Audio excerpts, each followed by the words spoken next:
नमस्कार. आजच्या आपल्या स्टोरीचे नाव आहे अपूर्ण. कथा अर्चना पाटील. धारिणी आज प्रथमच नोकरीसाठी बाहेर पडली होती. रुद्र गेल्यापासून ती खूपच एकटी पडली होती. समीराची जबाबदारी पार पाडताना तिची दमछाक होत होती.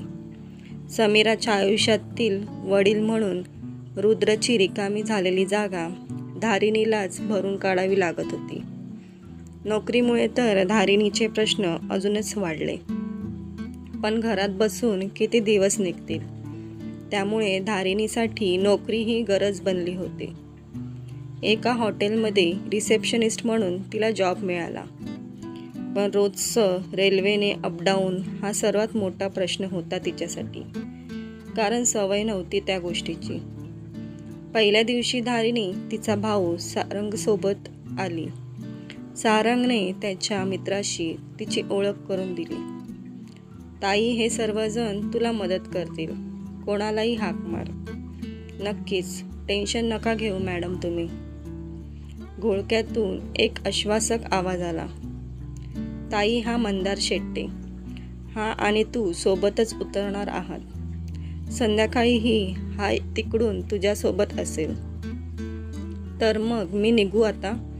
हो निघ, धारिणी नाराज होऊनच म्हणाली. 2च मिनिटात ट्रेन आली.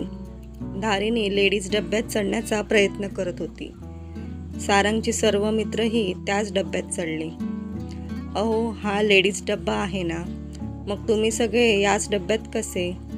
अहो मॅडम, आम्ही रोज इथेच असतो. आपल्या गावाकडच्या ट्रेनमध्ये सगळं चालतं. ही काय मुंबई थोडीच आहे.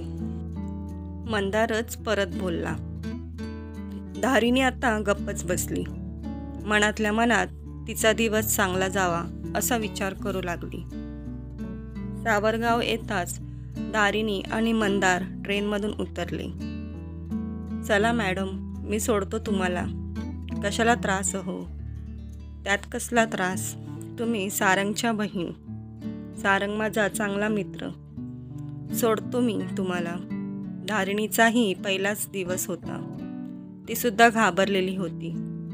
मंदारमुळे थोडंसं हलकं वाटत होतं, म्हणून ती सुद्धा मंदारच्या गाडीवर बसून गेली.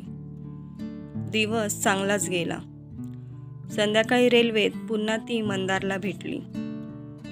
काय मग, कसा गेला आजचा दिवस धारिणी? सॉरी मी जरा पटकनच एकेरीवर आलो. नाही, इट्स ओके. तुम्ही बोला, काहीही बोला, बिनधास्त बोला. मला राग येणार नाही.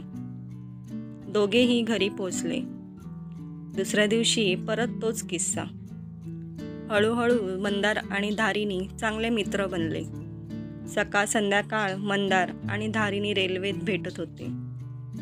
अधूनमधून मंदार धारिणीला हॉटेलमध्ये सोडतही असे. कधीतरी घ्यायलाही येत असे. रात्री अपरात्री व्हॉट्सअप चॅटिंगही होत असे. धारिणी तिचे सगळेच प्रश्न मंदारशी शेअर करत असे. जाऊ दे ग, काही होत नाही, या शब्दात मंदार धारिणीला समजावून सांगत असे. धारिणीसाठी मंदार म्हणजे तिचं स्ट्रेस रिलीफ औषध होतं. समीरा, आई बाबा, सारंग हे सर्वजण रुद्रची कमतरता भरून काढू शकत नव्हते. पण मंदार रुद्रसारखा मानसिक आधार देत होता. मंदारमुळे धारिणी पुन्हा नटायला शिकली, हसायला शिकली, चांगले कपडे घालून मिरवायला शिकली. तिच्यासाठी तो नक्कीच तिचा एक चांगला मित्र होता. बाईकवर ती कधीतरी पटकन त्याच्या खांद्यावरही हात ठेवत असे. बोलताना पटकन त्याच्या पाठीवर एखादी चापटही मारत असे. पण या हालचाली तिच्याकडून केवळ एक चांगला मित्र म्हणूनच होत असत. एके दिवशी सकाळी 9ला सावरगावला उतरताच दोघांनी चहा घेतला. तू खूपच बोलतेस माझ्याशी का ग? तू आवडतोस खूप मला. तुझ्यासोबत टाईम स्पेंड करायला आवडतं मला. तुझी पर्सनॅलिटीही खूप छान आहे. रेल्वेत बोलता येत नाहीत या गोष्टी सगळ्यांसमोर. आता आपण दोघंच आहोत म्हणून बोलते आहे. अरे बापरे, काय खाऊन आलीस आज घरून? काही नाही, खरं तेच सांगते आहे. तुझ्याशी जी मुलगी लग्न करेल ती खूपच लकी असेल. हो का? इथून पुढे 35 किलोमीटरवर लेण्या आहेत. येतेस का पाहायला? वेडा आहेस का तू? मी घरी काहीच सांगितले नाही आहे. उशीर झाला तर आईबाबा चिंता करतील. उशीर होणार नाही. ट्रेनने तू रात्री 9ला पोचतेस घरी. मी सुद्धा तुला शार्प 9 वाजताच तुझ्या घरासमोर उभं करेन. काहीही सांगतोस तू. आई बाबा काय म्हणतील? तू माझ्यासोबत लेण्या पाहायला येते आहेस हे सांगूच नकोस ना त्यांना. एक दिवस खोटं बोललीस तर काय फरक पडणार आहे तुला? 6 महिन्यात कधी काही मागितलं का मी तुझ्याजवळ? फिरून येऊ ना, तेवढाच तुलाही चेंज मिळेल. तुझ्यासाठी सांगतो आहे. मी तर 1000 वेळा जाऊन आलोय लेण्यामध्ये.